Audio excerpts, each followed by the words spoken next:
बाउको मुख हेर्न मलामी जान मलाई किन वञ्चित गरिएको भन्दाखेरि तैँले अन्तर्जातीय विवाह गरेकै कारणले तँलाई चाहिँ मलामी जान पनि रोकिएको भनेर मलाई बोलेको छन् सर। मलाई अब धेरै पीडाहरू दिनुभयो। मेरा बाउको मुख पनि हेर्न मलाई दिएनन्, त्यहाँको समाजहरूले पनि दिएनन्, कुनै समाजहरू पनि त्यहाँ बोलेनन्। मैले धेरै कुराहरू राखेँ, मैले के गरौँ त कसो गरौँ त भनेर मैले धेरै कुराहरू राखेँ। मलाई अन्तिम स्टेज भएपछि चाहिँ म अब यसरी अन्यायमा परेको म न्याय खोज्न चाहिँ म यसरी आएको सर। मलाई बाउको काजक्रिया गर्न, बाउ छुन, बाउको मुख हेर्न सबैबाट चाहिँ वञ्चित गरेको छ सर। यही दलित किशोरी बिहे गरेको कारणले हो सर।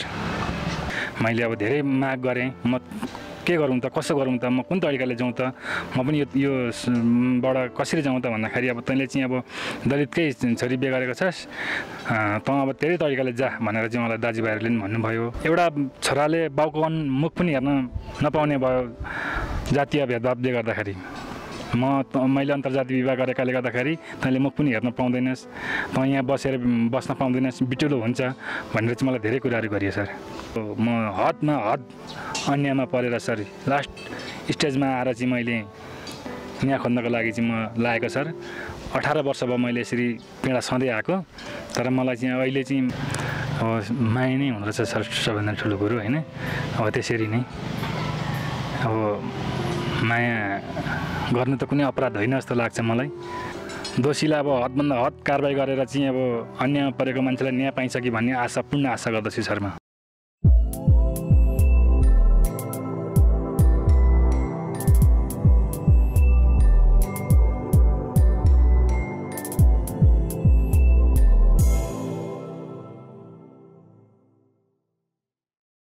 तपाईको आफ्नो परिचय दिनुहोस् न। मेरो परिचय सर सिदिङबा गाउँपालिका 4 साबित साब्लाक वार्ड नम्बर 2। मेरो नाम राजेन्द्र बडा छेत्री हो सर। तपाईँ छेत्रीको छोरा? हजुर सर। म तर चाहिँ जुन किसिमले अहिले पछिल्लो समयमा तपाईँ ताप्लेजुङ सदरमुकाम आइपुग्नु भएको छ, दलित समुदायसँग मलाई तुलना गरियो अनि गाउँ परिवार समाजबाट टाढा बनाइयो भनेर भन्नुभएको छ। यो अवस्थामा कसरी आइपुग्नुभयो? मैले 2060 सालमा विवाह गरेको, अन्तर्जातीय विवाह, विश्वकर्माकी छोरी मैले बिहे गरेको सर है। त्यहीँदेखि नै मलाई विभेद गर्दै गर्दै गर्दै आइरहेको, मैले सधैँ पीडाहरू हरेक पीडाहरू म सधैँ आइरहेँ। त्यसमा अहिले अब 77 सालमा साउन 18 गते चाहिँ मेरो बुवाको अन्तिम बित्नुभयो। बितेपछि चाहिँ म अब त्यहाँनिर हामी 6 भाइ दाजुभाइ थियौँ उहाँहरू। 6 भाइ दाजुभाइमा चाहिँ अब मेरो दाजु माल दाजुले चाहिँ अब बुवा सिकिस्ती नै हुँदै गएपछि चाहिँ अब तँ अब अन्तर्जातीय विवाह तैँले गरेको छस्, दलित छोरी तैँले ल्याएको छस्, अब तँ बुवा सिकिस्ती हुँदै जानु भएको छ, अब यहाँ हामी बैतरनी गर्ने क्रममा हुन्छौँ, तैँले अब यो घरमा नटेक्नु, अब यो तैँले घर टेकेछ भने बिटुलो हुन्छ, तेरो परिवार लिएर तेरै घरमा गएर चाहिँ तैँले अब अन्तिम बाउको संस्कार त तेरै तरिकाले गर्नु। अब यो खोला हुँदी अब मलामी हुँदी जाने कुरा नगर्नु, अब खोलामा गएपछि काँधी काट गर्ने हुन्छ, दाह संस्कार दिने कुरा हुन्छ, त तैँले दिएपछि मेरो बाउ बिटुलो हुन्छन् भनेर चाहिँ उहाँ मेरो दाइले प्रेम बुढाथोकीले बोल्नुभयो। र म त्यही कारणले म मूल घर छोडेर म मेरो घर गएँ, मेरो परिवारहरूसँग म पनि अब त्यतिखेर धेरै टेन्सनमा थिएँ सर। त्यस पछाडि अब खोलाबाट म कुन तरिकाले बस्ने हो त भनेर गरेपछि चाहिँ अब मलाई त्यहाँ मान्छेहरू पठाइयो, मेरो केस काटियो। मेरो केसहरू काटेपछि मैले मेरो घरमै मैले बाउको 13 दिने पुण्यतिथि मैले घरमै अब मेरो तरिकाले म गरेँ। त्यसमा कुनै दाजुभाइहरूले मलाई राय सल्लाहहरू पनि दिनु भएन। मैले अब धेरै माग गरेँ, म के गरौँ त कसो गरौँ त, म कुन तरिकाले जाउँ त, म पनि यो बाट कसरी जाउँ त भन्दाखेरि अब तैँले चाहिँ अब दलितकै छोरी बिहे गरेको छस्, तँ अब धेरै तरिकाले जा भनेर चाहिँ मलाई दाजुभाइहरूले पनि भन्नुभयो। अनि त्यस पछाडि अब मेरो काका रामबहादुर बुढाथोकीले चाहिँ अब कामी क्षेत्रीको हुद्दामा कामी ल्याइँदैन भन्नुभयो। खड्का बुढाथोकी मेरो दाइ पर्ने हुनुहुन्छ, उहाँले चाहिँ अब मेरो घरमै आएर चाहिँ उहाँले चाहिँ अब तैँले 52 पुरेत पढाउँदा नि तैँले कामी नै पुरेत पढाउनुपर्छ, तैँले अब अरू पढाउनु हुँदैन, अरू त्यो पुरेतहरू आएर तैँले तेरो घरमा आएर पढ्दैनन्, तैँले चाहिँ कामी नै पुरेत पढाउनुपर्छ भनेर खड्का बुढाथोकीले भनियो। त्यस पछाडि बुद्धिप्रसाद बुढाथोकीले चाहिँ अब तँ अब बाउको क्रिया पनि यसले गर्न पाएन, यसलाई बाउको क्रियाबाट पनि हटाइयो, अब यो चाहिँ सेन्चुरी थरमा राख्नुपर्छ, अब यो हाम्रो कुल खानदानबाटै चाहिँ अब यसलाई बहिष्कार गरिएको भनेर त्यहाँ भन्नुभयो। अब यी सारा पीडाहरू चाहिँ मलाई अब धेरै पीडाहरू दिनुभयो। मेरा बाउको मुख पनि हेर्न मलाई दिएनन्, त्यहाँको समाजहरूले पनि दिएनन्, कुनै समाजहरू पनि त्यहाँ बोलेनन्। मैले धेरै कुराहरू राखेँ, मैले के गरौँ त, कसो गरौँ त भनेर मैले धेरै कुराहरू राखेँ। मलाई अन्तिम स्टेज भएपछि चाहिँ म अब यसरी अन्यायमा परेको म न्याय खोज्न चाहिँ म यसरी आएको सर। मलाई बाउको काजक्रिया गर्न, बाउ छुन, बाउको मुख हेर्न सबैबाट चाहिँ वञ्चित गरेको छ सर। यही दलित किशोरी बिहे गरेको कारणले हो सर। जस्तो जब तपाईँको बुबा बित्नुभयो, बितिसकेपछिको त एक खालको माहौल थियो, त्यहाँनिर धेरै मान्छेहरू जम्मा भएका थिए होलान्। त्यही बिचमा चाहिँ अब मलाई मेरो काका दाईहरूले चाहिँ नबस्नु नहेर्नु भनेर भन्नुभएको छ।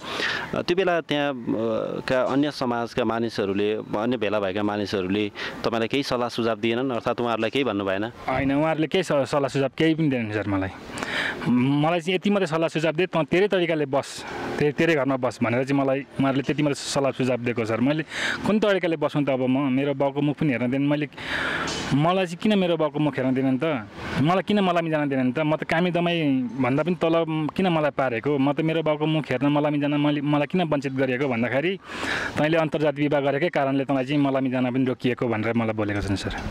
अनि त्यहाँ पुरोहित पण्डितहरू जस्तो ब्राह्मण समाजका समूहका मान्छेहरू पनि थिए होला, उहाँहरूले के भन्नुभयो?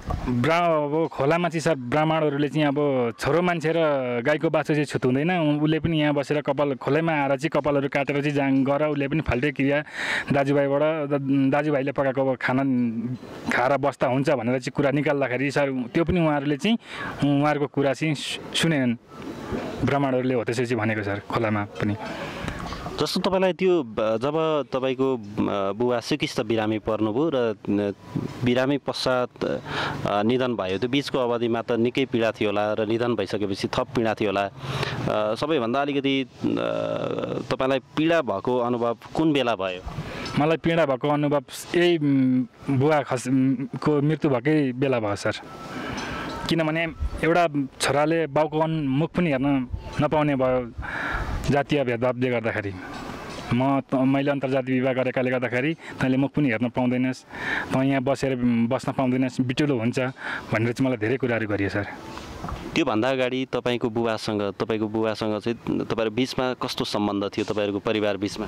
मेरो परिवार बिचमा राम्रै थियो सर। त्योभन्दा अगाडि राम्रै थियो सर। मलाई त्यस्तो भेदभाव गर्ने कुराहरू गर्नु हुँदैन थियो। जस्तै अब राम्रोसँग आइजाइ थियो। जब मेरो बुवा बितेपछि चाहिँ मेरो दाजु माल्लाजीले चाहिँ तैँले अब यो घरमा नबस, बिटुलो नपा, त्यो तरिकाले बस भनेर माल्लाजीले भनियो। काकाले पनि क्षेत्रीको हुद्दामा कामी आउन पाउँदैन भनेर भनियो। त्योभन्दा अगाडि चाहिँ राम्रै थियो सर। मेरो बुवा नपितुन्जेल चाहिँ राम्रै थियो। मलाई अब त्यस्तो भेदभाव अब गाउँकोले चाहिँ मलाई पुरै गरिरहेको थियो, तर मेरो बाउ आमा अरू दाजुभाइहरूले चाहिँ मलाई त्यस्तो पीडा दिएको थिएनन् सर। बुबाको उपचारमा त तपाईँ आफै पनि संलग्न हुनुहुन्थ्यो होइन? हजुर, म आफै पनि गएको सर। साउन 10 गते बुवालाई उपचारले यहाँबाट लिएर जाँदाखेरि कान्छा भाइ, म, मेरो आमा तीनजनाले लगेको सर बिर्ता सिटी हस्पिटलमा। त्यो बेला अलिकति सिकिस्त बिरामी भइसकेपछि त बुवाले तपाईँलाई केही कुराहरू गर्नुभयो अन्तिममा? त्यस्तो तपाईँलाई चाहिँ उहाँले आफ्नो अनुभवहरू केही सुनाउनु भयो कि भएन? त्यस्तो केही भएन सर। त्यस्तो अनुभवहरू बुवाले मलाई केही भन्नुभएको छैन। निकै गाह्रो भएपछि अब थप उपचारका लागि फेरि मलाई लैजाऊ भनेर भन्नु भएन? थप उपचारका लागि लैजा भन्नु भएन सर। अब म चाहिँ अब बिर्ता सिटी हस्पिटलमा यहाँबाट चाहिँ अब म ठिक भएँ भनेर चाहिँ अब बुवाले भन्नुभयो र हामीले चाहिँ डिस्चार्ज गरेर 17 गते बेलुका 5 बजी उहाँबाट हिँडाइयो। 18 गते बिहान 2 बजी चाहिँ घरमा ल्याइपुर्यायो सर। अनि तपाईँलाई तपाईँको आफ्नो दाइले काकाहरूले अब यहाँ नबस्न बिटुलो हुन्छस् भनिरहँदाखेरि तपाईँले केही प्रतिक्रिया जनाउनु भयो कि भएन? म त्यो अवस्थामै थिइनँ सर। म पनि अब एक खालको टेन्सनमा पनि थिएँ सर। अब बाबाको मुख हेर्न पनि तैँले पाउँदैनस्, तैँले अब घर टेक्दा बिटुलो हुन्छस् भनेपछि म पनि एक खालको बिहोसै भइसकेर म घरमा बसेँ सर। अनि त्यस पछाडि तपाईँ परिवार लिएर घर जानुभयो, सब लिएर घाटमा गए अरू? सब लिएर अरू सबै दाजुभाइ, 5 जना दाजुभाइ चाहिँ घाटमा गए। म मात्रै घरमा बसेँ मेरो परिवारसँग सर। अनि 13 दिनको कामकाज घरैमा बसेर गर्नुभयो। त्यो बेला पुरोहित पण्डितहरू पनि प्रयोग गर्नुभयो होला, कसलाई ल्याउनुभयो? मैले पुरोहित पण्डित लिइनँ सर। जस्तै अब खड्का बुढाथोकीले चाहिँ तेरो घरमा चाहिँ अब 52 पुरेत आएर चाहिँ पढ्दैन, तैँले चाहिँ कामी नै पुरेत लिएर पढाउनुपर्छ भनेर चाहिँ मलाई उहाँले बोलेपछि चाहिँ मैले राय सल्लाह चाहिँ अब पण्डितबाटै लिएँ। तर मेरो घरमा आउनु भएन उहाँ। तैँले अब यसरी पकाएर खानु, यसो गर्नु, 10 दिनसम्म यस्तो गरेर खानु, त्यही थलामा खानु, 10 दिनदेखि पछाडि यसरी सर्नु, यसो गर्नु। 13 दिनको पुण्यतिथिमा तैँले अब दानहरू गर्न अब तैँले पाइनस्। तैँले अब एउटा कुसको ऋषि बनाउनु, त्यही ऋषिलाई अब सम्पूर्ण कुराहरू आफ्नो मनमा राखेको कुराहरू सोच्नु, त्यही अनुसार तैँले गर्नु, गौतहरू छर्किनु, छोरीलाई छर्किन लाउनु, कन्या केटीलाई टिकाहरू लगाइदिनु, अनि खाना खानु भनेर भन्नुभएको थियो। मैले त्यसै गरेँ सर। त्यो बिचमा कोही गाउँ समाजबाट अरू मान्छेहरू आफ्नो दाजुभाइ पर्नेहरू कोही जानुभयो कि भएन तपाईँको घरमा?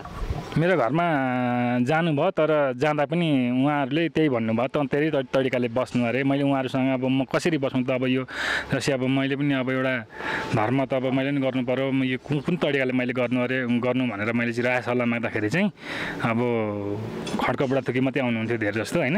उहाँले चाहिँ 2 पटक आउनुभयो खड्का बुढाथोकी। उहाँले चाहिँ भन्नुभयो तैँले अब त्यही तरिकाले बसेर अब कामी नै पुरै तैँले चाहिँ चलाउनुपर्छ भनेर राय सल्लाह दिनुभयो। अरू दाजुभाइ चाहिँ आउनु भएन सर।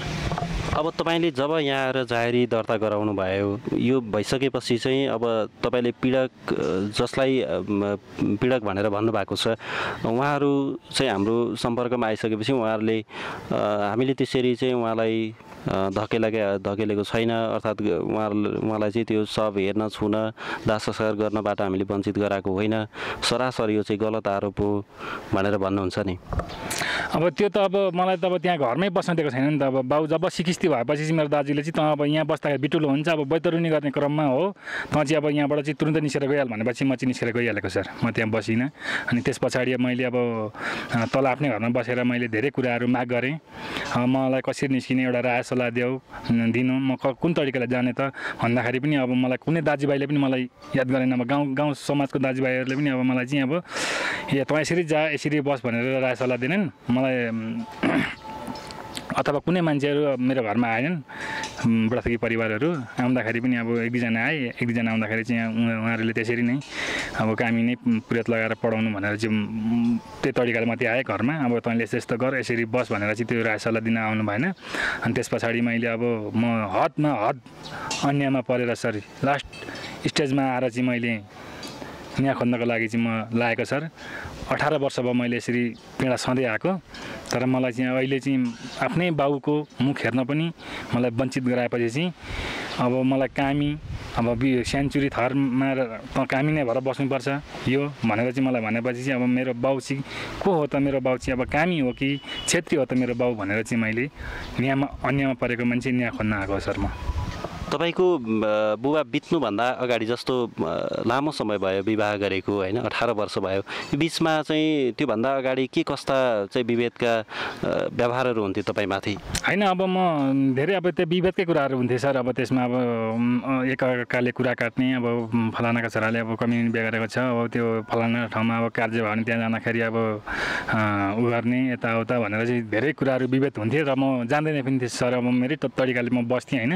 मेरो छोराछोरी मेरो श्रीमती अब आफ्नै घरमा बस्थ्यो। कुनै कार्यहरूमा पनि मैले अब गइनँ, अब मैले पठाइनँ।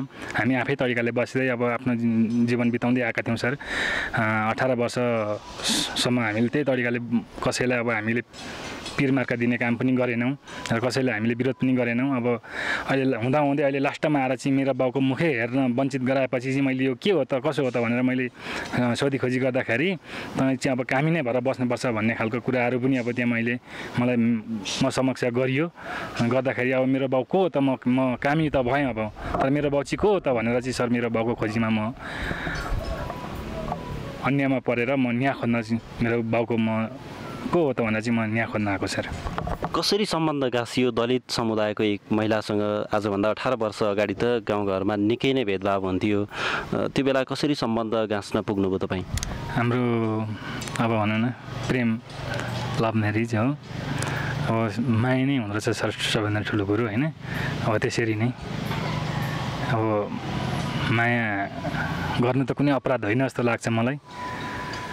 अब त्यस पछाडि अब मैले विवाह गरेँ। विवाह गरेपछि मेरा छोराछोरी अब 2जना, एक छोरा एक छोरी भएपछि अब हाम्रो आफ्नै तरिकाले गरी खाइरहेको छु।